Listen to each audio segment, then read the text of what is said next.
Hours probably to come as we head into Thursday. More on Interactive and on our website, but that's it for me. I'll see you tomorrow.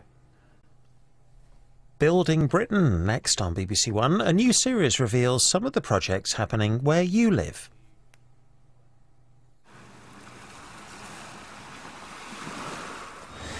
We've reserved 8 former Olympic destinations. Now all we need are some winners. The National Lottery Jet Set 2012. Wednesday at 8 on BBC One. You messing with me, Mr. Hyde? 5, 4. What are you doing? 3, 2. Jekyll, Saturday at 9 on BBC One. Come to daddy. This is BBC One for the South. Now, Simon Fanshawe's view on how we are building Brighton and Hove.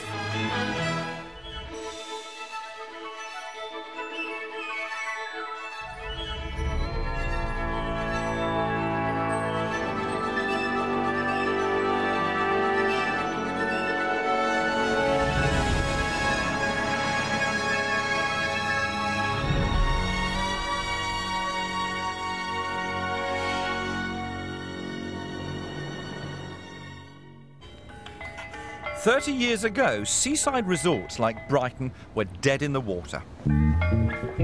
But now, from Weymouth to Whitstable, people want to move in faster than we can build houses for them. In fact, all around us, our towns and cities are being reborn. I think these are truly exhilarating times, and we need to seize the moment to build new and adventurous places to live." Or am I completely loopy? Are we bulldozing Britain and ruining the skylines with ego trips in metal and glass and overcrowded communities? I'm Simon Fanshawe and I've lived here in Brighton for all of my adult life, and it's a perfect example of why cities have got to carry on growing if we're going to house and employ the people who want to live here. As more and more people move out of London, pressure is growing to provide more and more housing in the south and southeast. In the next 10 years alone, Brighton is predicted to swell by 22,000 people. That's an awful lot of houses. Over the next half hour, talking to developers and protesters in the council, I hope to convince you that if we're all determined to live where we want, we're simply going to have to build cities more densely and probably up. This is a crucial time for Brighton and Hove. Controversy is raging, and it focuses on 3 massive developments that will radically alter Brighton's seafront. I think they're fantastic, but of course not everyone agrees with me. Bad idea. At the foot of the pier? No, bad idea. No, I think it's wrong because they're too high. To me it looks like something from the 70s that you might find in East Germany. It's not necessarily something you'd expect to find in Brighton. It looks like crushed egg boxes. It's not a happy design. And that's the thing about Brighton. When they get the architecture right, it's good. But when they get it wrong, it's a monstrosity. And these are the objects of their scorn. First up is the I-360, an observation tower that will sit right in the middle of the seafront. Designed by the people who built the London Eye, it's a 176-metre-tall spike that will take people up for a breathtaking view over the whole of Brighton. At the Marina, in the far east end of the city, a huge 40-storey tower is the centrepiece of more than 850 new apartments, as well as restaurants and shops. And at the far west end of the front is the most controversial project of all, a plan to rebuild the King Alfred Sports Centre, along with another 750 more flats. Projects like these don't spring fully formed from the loins of town planners. They're driven by developers, and they always have been. So before we look at the future, let's look at how and why Brighton came to be as it is now. Thomas Kemp's development at Sussex Square is a stunning piece of Regency architecture, but we shouldn't forget that he was a developer and he built it to make money. Sue Berry is an expert on how the city grew. And where better to see the shape of it for ourselves than from the top of Brighton's tallest building, at least for now. The thing about this extraordinary view, Sue, is that you really can see the ragbag of different architectural styles here, and you begin to realise that each one of these squares and developments was driven by a different person kind of trying to make a buck, I guess. Oh, yes, yes. Almost every bit of this landscape is somebody hoping they've got it right. Thomas Kemp was a very good example of this, and he was a developer with a real problem. He was running short of money. He'd inherited a vast amount of land, so he did what landowners short of cash did. He thought, let's develop. And he got a good architect called Busby. They produced the plan, and off he went. Sadly for Kemp, he did two things. One is he lost his architect, and Kemp's other problem was he underestimated what it would cost to do. He was hit by a building slump, and he didn't have enough money to see his way through, and that caused his bankruptcy. Although we've come to associate Brighton with that Regency Georgian era, actually when you look out over it, you realise that's not when the big expansion happened. No, no, it's the seafront expansion. The real spread out is in the period 1870 through to the 1930s, and it must have been like a building site on the edge every year. And every time you came back to town for your holiday, they must have gone, more buildings happen. So we get rather swept away by this idea of Brighton as a Regency town, but it's not. Just look at the seafront more carefully. It's an incredible mix of different styles. Yes, there's Regency, but there's also Victorian, Modernist, Italianate, and Pastiche, to name just a few. It's one of the things that makes Brighton so special. If Brighton and Hove's architecture was a stick of rock, it just wouldn't say the same thing all the way through. And that's true of the people who live here. It's a really diverse place. It's one of the things I love about it. It's one of the things that draws people down here. And we really need to cherish it. So Brighton has always been shaped by developers, and they've given us a fantastic jumble of buildings. But hang on, there are also some real turkeys. How did we ever let rubbish like these typical 60s tower blocks get built? It's a question that I asked the architect and academic, Anne Boddington. They were a vision of a particular time, and times change. You know, when people lived in tower blocks, they'd come from something that was far worse. You had a wonderful modern flat. Now, it may have looked awful from the outside, but actually, inside it had proper drainage, it had proper bathrooms, it had proper kitchens, and it had a good sense of space. You had a room for every child. You know, there was actually some really important things like that. OK, so the debate is changing about what we want out of housing. Absolutely. Now we're under huge pressure. We've got to build loads of houses again. But there is a sense that somehow we've learnt something from the 60s and the 70s, and we're not going to make the same mistakes. Well, only time will tell that. I mean, I think we are learning from the mistakes. Do we just put a tower block down with a sea of cars around it? No, we don't. We do something quite different now. We think about public space. We think about the spaces around lifts. We think about how you move out from those towers. You don't build lots of social housing, but you forget about the city. You actually have to think about all those things at once. So the tower blocks may be ugly, but they were good quality housing in their day. And the way we think about architecture is different now. We no longer just dump the same old tower block in every city in Britain. One size fits all. So we've got to learn from the lessons of the past and carry on building people homes. I mean, you can't just put them in an aeroplane and fly them around till they've got enough air miles and then get them a hotel room. And we want to choose where we want to live. We make huge financial sacrifices to do that, and people want to live in Brighton. You can't just tell them they can't. People write letters to the local paper saying, it's full, but you can't just close it. It doesn't work. Go away, we haven't got any room for you, just go away. All towns and cities need to entice new people because they boost the local economy. But seaside resorts like Brighton have never had the industry of big cities, so they can't tempt you to move in with a job in a factory. The only thing we ever made in Brighton was pleasure. Born in the city, Piers Goff has become a world-famous architect and an expert on the pleasure-filled architecture of seaside towns. Fundamentally, you come to Brighton to have fun. And one of the most odd things about Brighton, in a way, is that you came to Brighton to live to have fun, not just for the weekend. This is residential architecture. Whole of Brighton is built on residential. The Brighton Pavilion is probably one of the most delirious buildings in Britain, most iconic.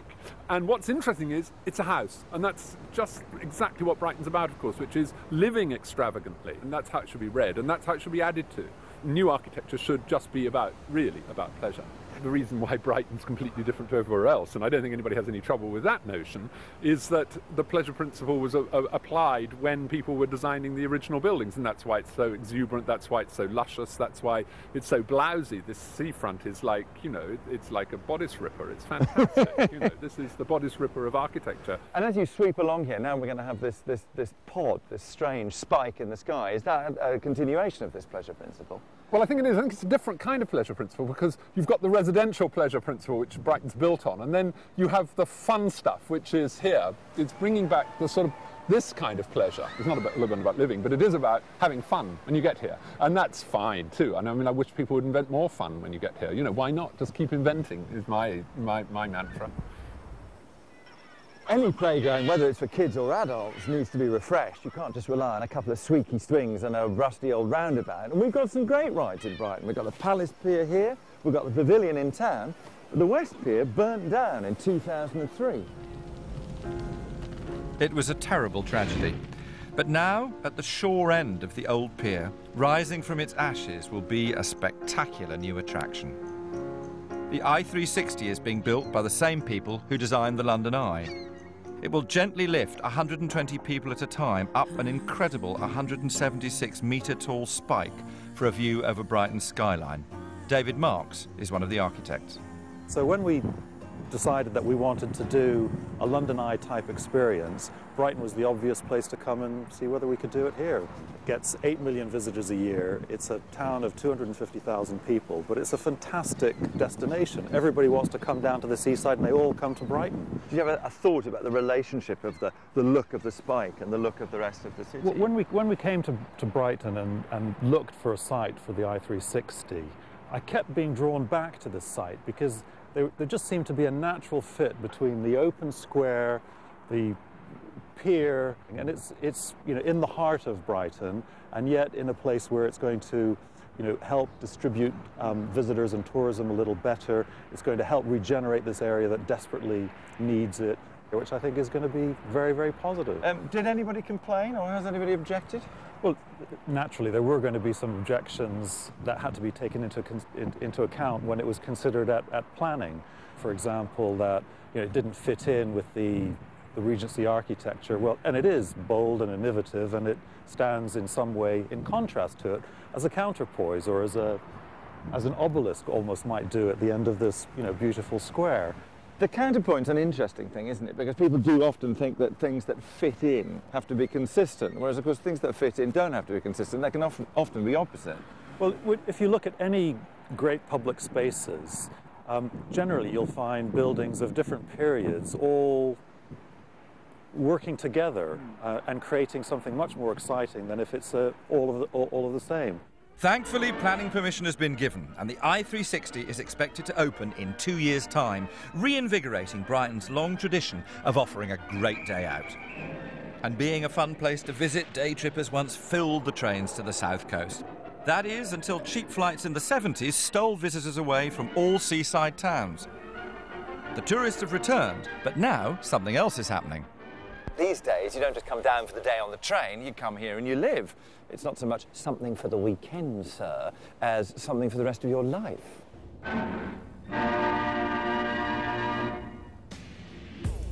With all this demand for housing, it's vital to make sure we're using every last inch of space we have in the centre of town. So it's incredibly frustrating that sites like this one next to the station have sat unused for 30 years. Why are they only being developed now? Based at the think tank Centre for Cities, it's the kind of problem that Adam Marshall thinks about all day long. Ever since, you know, I've been a grown-up, this has been completely empty. It's just been a kind of wasteland. So why are people now building on it, and why didn't they build on it before? Well, there's a couple of reasons, Simon, why sites like this stay empty for so long.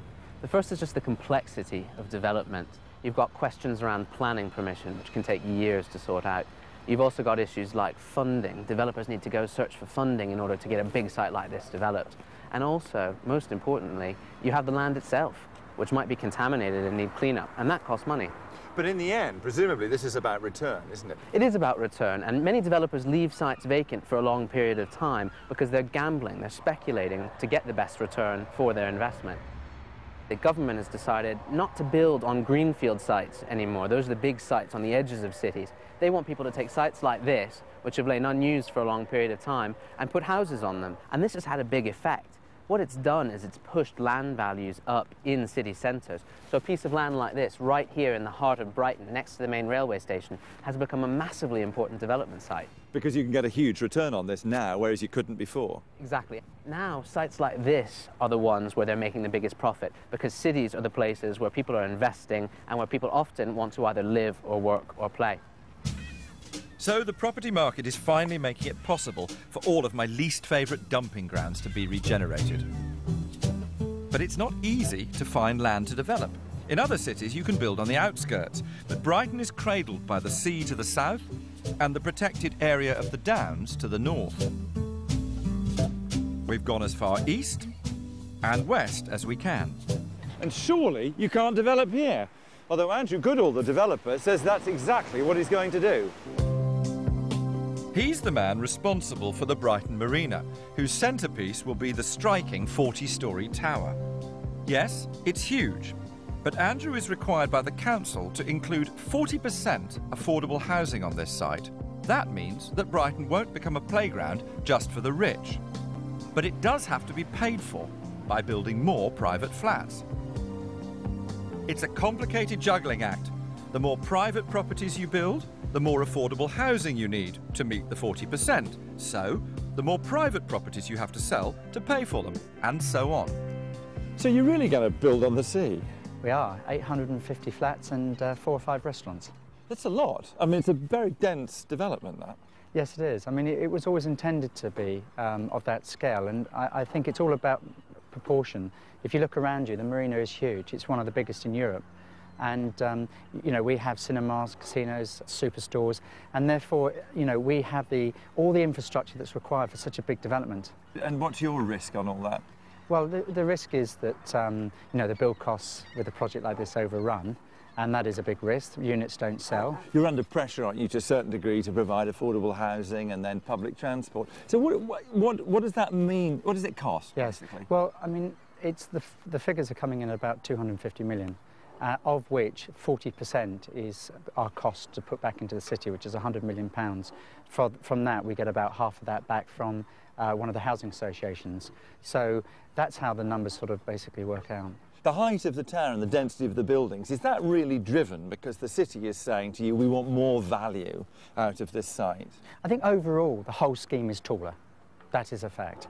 However, when you start looking at individual buildings like the 40-storey tower, no, it's a one-off building which is part of a set piece. You know, you come in from, you're flying back to Gatwick and there is this beautiful iconic building. You're walking through the city anywhere in Brighton and there is the marina. What is that? What is that tower? The tower has to be a stunning piece of architecture because it sits almost opposite Thomas Kemp's wonderful Grade 1 listed Sussex Square, which happens to be where I live. The main complaint of people here is that the tower will ruin their view. Now, I'm sorry, but when you buy the house, surely you don't own the view from your window as well. Well, just so you don't think I'm a hypocrite, this is my study, and that's my view. And there is where the tower will be, and I'm really looking forward to it. But the Regency Society are not. They're Brighton's main conservationist group, and John Small is their secretary. Lots of his members were furious about the tower. The main concerns were the views from the inside of the conservation area, particularly from the centre of Sussex Square and Lewis Crescent, looking out towards it. It is my view. That tower will become my view, but I sort of think, well, it's far enough away for it to be a rather beautiful point, you know, within that skyscape. I've sat in windows similar to this, the other side of the terrace, on the eastern side of the square, the Crescent, and it does look a bit in your face. Well, people are understandably nervous. That's why it's got to be beautifully designed, because there's a lot of building there. I'm guessing, but I imagine there was opposition to the bulk of building on the seafront, which is quite substantial. Would I be right in that? Yes. Some people didn't like the tall tower. They didn't, you know, I think there is a feeling in the town that they'd learnt from the 60s and they don't like any tall towers. And then the bulk of the buildings to the shoreward side to the north of the tower, they were worried about there were references to it's going to look like Monaco or something like that, with buildings crowded on top of one another. I mean, essentially, it's too bulky, it's too tall, and it's an unpleasant, it's an inappropriate clash. Do you think there's too much development in Brighton and Hove? I personally think that we're getting near that point, because these two sites, the one at the Marina and the one at the King Alfred, are going to be very densely developed, and I personally think that the King Alfred proposals are too much for that particular site. For all the complaints of people like the Regency Society, though, plans for the Marina have been approved, and building will start in a matter of months. That's not the case for the King Alfred development, though. This project is proving to be the most controversial of all. As I'm filming this, the go-ahead has not yet been given, but by the time you see it, they might have got the permission. But whichever way it goes, the debates about the King Alfred have illuminated the big issues. Should we build densely? Should we build up? And should we get the great architects of the world to transform ghastly sites like this? The possible replacement for the dilapidated King Alfred Sports Centre is a design by Frank Gehry, arguably the greatest architect in the world. His dramatic designs, like the Guggenheim Museum in Spain, have built up a global following and draw hundreds of thousands of visitors every year. His plans for Hove involve two twisted towers, which along with other buildings will hold more than 750 flats. In the middle of the development, under brightly coloured roofs like washing flapping in the sea breeze, is a new state-of-the-art sports centre, surrounded by piazzas, restaurants and cafes that open outwards towards the sea. For me, it's a bold design that perfectly captures the free spirit of the city. But to the conservationists, it's the spawn of the devil. And people like Selma Montfort from the Brighton Society are up in arms. I've agreed to meet her on the battlefield at Hove Town Hall. Well, I'm afraid the first fault lies with the local authority. They've been greedy. They want a sports centre at no cost to the local authority. And so all this building around it is to fund that sports centre. Would you say that one of the key things you'd like the debate to be about is a kind of top level of density, and then we should really concentrate on driving densities down? I think they have to be driven down from this level.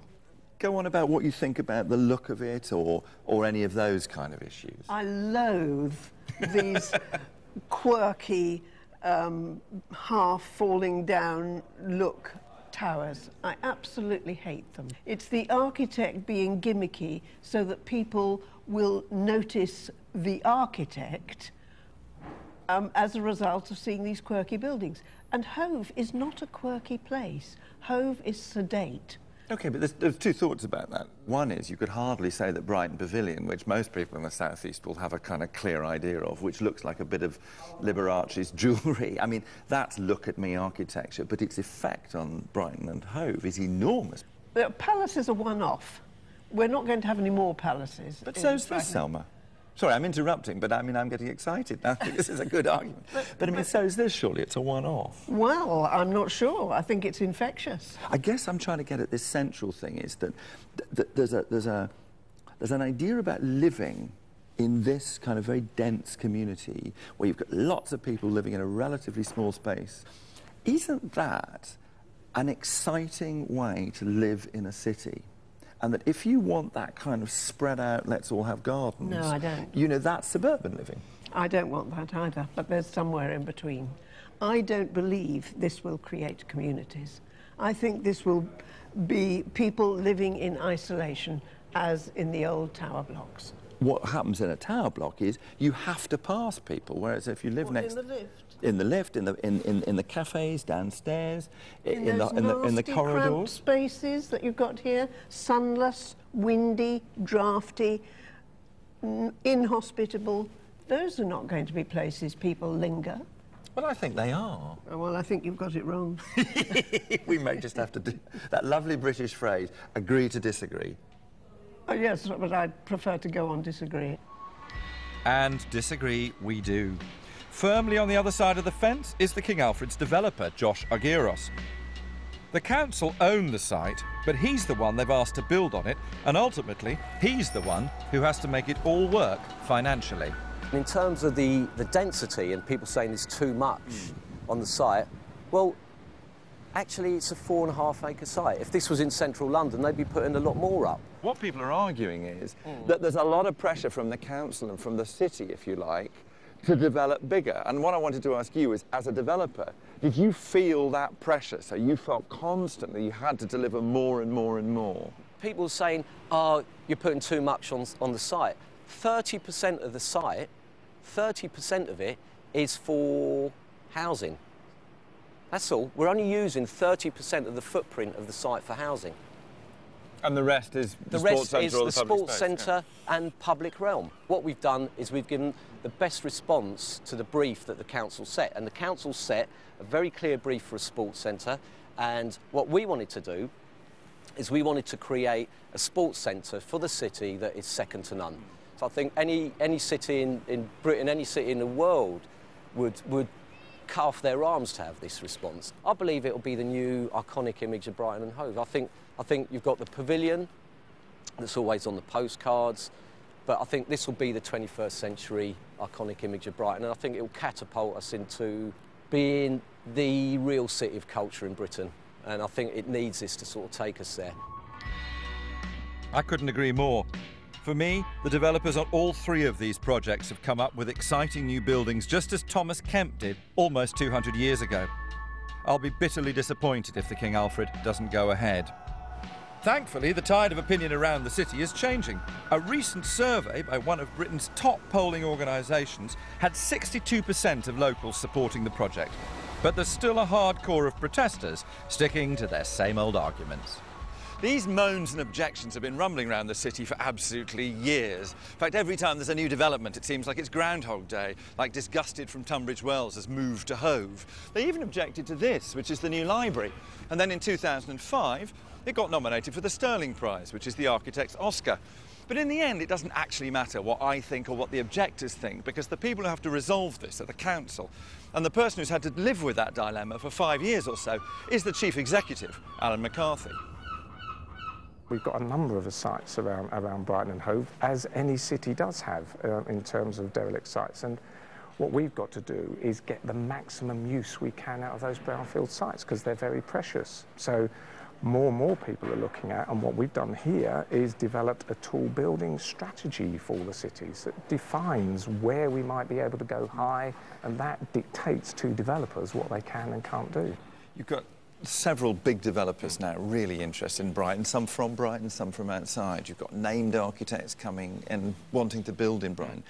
Are we in a sort of golden age? Is this the best time, really, for the council to extract value, if you like, from these kind of developments in a way that actually the council hasn't been able to do that in, what, 10, 15, 20 years? I think that's absolutely right. I think we are getting much-needed facilities from that as well. Potential for a sports centre, we've got the potential for a brand-new conference centre, an ice arena, and I keep coming back to the point about housing, which is so needed.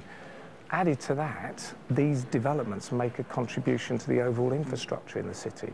So we're looking at improvements in transport, we're looking at improvements in doctors' facilities, open space, schools. So all this adds up to making Brighton and Hove a better place to live. OK, but the question might be asked, why doesn't the council just build it? I mean, why do you need to give the developers any bit of this action? Because the council just hasn't got the funds to do it. So it needs to use what influence it has to facilitate developers coming in, meeting the aspirations and needs of Brighton and Hove, but at the same time meeting their own needs. Because I understand that developers, you know, they need to make a profit in all this. So it's a trade-off. The developers do need to make a profit, but without them, nothing would ever get built. And they're bringing our towns, cities, and especially seaside resorts like Brighton back from the dead. So there you have it. If we want to build homes for everyone and not just the very rich, and if we want to get real value out of our land for the communities, then it's no good just moaning that we don't like change. Cities have never been stuck in aspic. And the economy now gives us a unique opportunity. So let's build, up if necessary, and create new communities. Let's say no to the bananas. The bananas that build absolutely nothing absolutely nowhere at all brigade. Here's to the future. Well, have today's planners got it right? How should architects balance old and new? Tune in to Southern Counties Radio across Sussex for the big debate this Friday after 6, or catch it online at bbc.co.uk/Southern Counties.